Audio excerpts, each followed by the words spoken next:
Hello viewers, আসসালামু আলাইকুম। মাহাস কিচেনে আপনাদের স্বাগতম। ঈদ উৎসবে আমরা সবাই ডিফারেন্ট টাইপের মাংস রান্না করে থাকি। আজ আমি আপনাদের সাথে কালা ভুনা বানাবো, যা চিটাগংয়ের একটি ঐতিহ্যবাহী খাবার। এটি আমরা ছোট বড় সকলেই খুব শখ করে খেয়ে থাকি।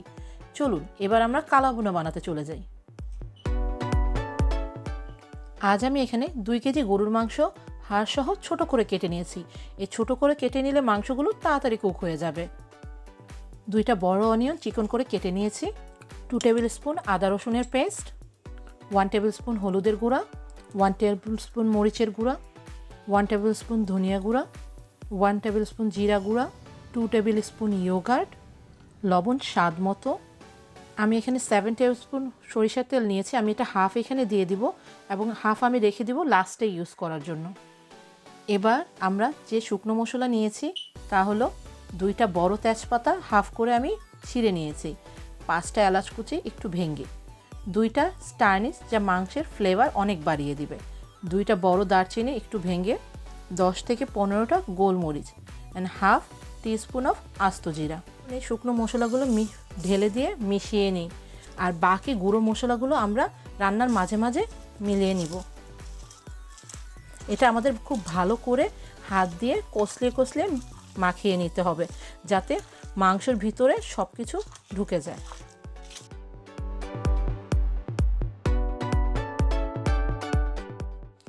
আমার মাংসটি মশলা দিয়ে খুব সুন্দরভাবে মিক্স হয়ে গিয়েছে। এবার আমরা এটা ঢেকে 10 মিনিটের জন্য রেখে দিব। দেখুন আমার মাংসটি 10 মিনিটের জন্য ম্যারিনেট করতে রেখে দিয়েছিলাম, এটা সুন্দরভাবে ম্যারিনেট হয়ে গিয়েছে। এবার আমরা আবার লিড দিয়ে 10 মিনিটের জন্য কুক করে নিব।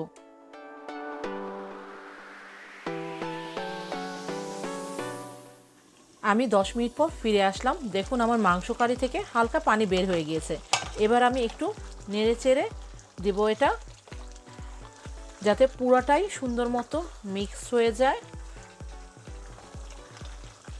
এবং এরপরে আমি এটা মিডিয়াম আছে 30 to 40 মিনিটের জন্য কুক করে নিব, কিন্তু মাঝে মাঝে একটু নাড়াচাড়া করে দিব। এবার আমি আবার লিড দিয়ে ঢেকে দিচ্ছি 30 to 40 মিনিটের জন্য।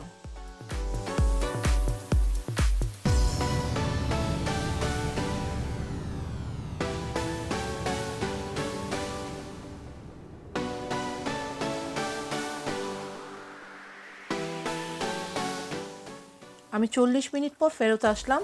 এর মাঝে আমি কয়েকবার মাংস কারিটি নাড়াচাড়া করে দিয়েছিলাম। দেখুন আমার মাংস কারিটা কিছুটা কুক হয়ে গিয়েছে এবং তেলটি উপরে খুব সুন্দরভাবেই ভেসে উঠেছে। এ পর্যন্ত আমি মাংসে কোনো এক্সট্রা পানি দিইনি, মাংস এবং পেঁয়াজের পানিতেই মাংসটা খুব সুন্দরভাবে কুক হয়ে গিয়েছে। এবার আমি মাংস কারিতে আরও কিছু গুঁড়া মশলা অ্যাড করে দিব। আমি গুঁড়া মশলার জন্য নিয়েছি 1/3 টিস্পুন রাঁধুনি মশলা, যা ছাড়া কালা ভুনা হয়ই না। এখানে নিয়েছি আমি গরম মশলা 1 টিস্পুন, আর এখানে জিরা, ভাজা জিরার গুঁড়া নিয়েছি 1 টিস্পুন। এবার আমরা এগুলো অ্যাড করে দিচ্ছি এবং এটা সুন্দরভাবে নেড়ে চেড়ে নেব। আমি মাংসটা সুন্দরভাবে নেড়ে চেড়ে নিয়েছি। এবার আমি মশলাগুলো কুক হতে দিব। এটা আমি আবার 10 মিনিট ঢেকে মিডিয়াম জালে কুক করে নিব। আমি 10 মিনিট পর আবার ফেরত আসলাম।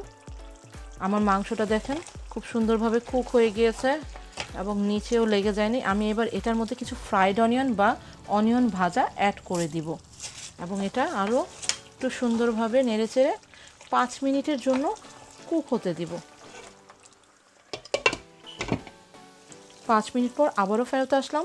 দেখুন আমার তেলটা খুব সুন্দরভাবে উপরে উঠে গিয়েছে এবং মাংসটাও কুক হয়ে গিয়েছে খুব সুন্দরভাবে।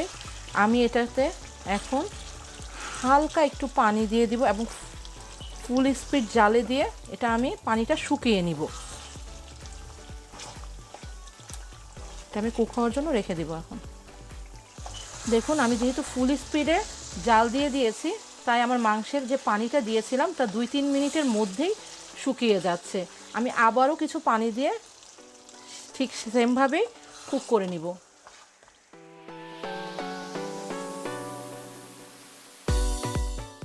আমি এই পর্যন্ত 6 বার অল্প অল্প পানি দিয়ে সুন্দর করে মাংসটি হালকা করে ভেজে নিয়েছি। এখন মাংসটি আমার কুক হয়ে গেছে এবং আমি এখন মশলাটা কুক হওয়া পর্যন্ত ওয়েট করব, যাতে মশলাটা আরেকটু ড্রাই হয়ে কালার আসে। কিন্তু আপনারা খেয়াল রাখবেন মশলাটি কুক করার সময় যাতে পাতিলের নিচে লেগে পোড়া না লেগে যায়, তাহলে খুব খারাপ গন্ধ আসবে, তাই আমরা অনবরত নাড়তে থাকবো। আমার কালো ভুনাটি সুন্দর মতো কুক হয়ে ভাজা ভাজা হয়ে গিয়েছে এবং কালারটাও খুব সুন্দর এসেছে। আমি এবার আমার লাস্ট ইনগ্রিডিয়েন্টসগুলো ভেজে নিব এবং কালো ভুনার মাংসের সাথে মিশিয়ে নিব।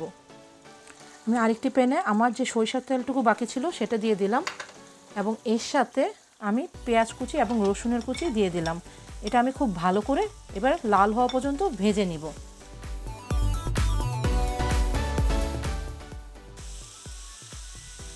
আমার পেঁয়াজটা হালকা গোল্ডেন কালার হয়ে গিয়েছে। এর মধ্যে আমি কিছু ছোট ছোট শুকনা মরিচ দিয়ে দিচ্ছি। আপনারা আপনাদের পছন্দ মতো শুকনা মরিচ কম বেশি করে নিতে পারবেন। এবার আমি এটা জাস্ট 1 মিনিটের জন্য ভেজে নিব। দেখুন আমার পেঁয়াজ এবং শুকনা মরিচটা খুব সুন্দরভাবে কুক হয়ে গিয়েছে। এবার আমি এটা এই কালো ভুনার মধ্যে ঢেলে দিচ্ছি। এটা খাওয়ার স্বাদটা আরেকটা লেভেল উপরে নিয়ে যাবে এবং এটা এখন আমি মিক্স করে দিব। মিক্স করে জাস্ট 4 থেকে 5 মিনিটের মধ্যে আরেকটু ভেজে নিব, যতক্ষণ পর্যন্ত পেঁয়াজটা মাংসের সাথে মিক্স না হয়ে যায়। আমার কালা ভুনাটা রান্না শেষ হয়ে গিয়েছে। এটা আমার রান্না করতে প্রায় 1.5 ঘন্টার মতো সময় লেগেছে। যেহেতু আমার ইলেকট্রিক চুলা, তাই সময়টা হয়তো বা একটু বেশি লেগেছে, আপনাদের হয়তো বা কম বেশি লাগতে পারে। এবার আমি এটা পরিবেশন করে আপনাদের দেখাবো। দেখুন আমার কালা ভুনা কারিটি পরিবেশন করলাম। দেখতে যেমন সুন্দর তেমন গন্ধটাও বেড়েছে অতুলনীয়। আমার তো এখনই খেতে মন যাচ্ছে। আপনারা এটা গরম গরম ভাত, পোলাও, চাপাতি অথবা রুটির সাথে খেতে পারেন, খারাপ লাগবে না। আশা করি আপনারাও ট্রাই করবেন এবং আমাকে কমেন্টে জানাবেন। থ্যাংক ইউ সবাইকে আমার সাথে এতক্ষণ থাকার জন্য। আল্লাহ হাফেজ। Thanks for watching my video. আশা করি আপনাদের ভালো লেগেছে। যদি ভালো লেগে থাকে লাইক করুন এবং সাবস্ক্রাইব করে আমার সাথেই থাকুন। বেল বাটনে ক্লিক করে নতুন আপডেটের অপেক্ষা করুন। থ্যাংক ইউ সবাইকে।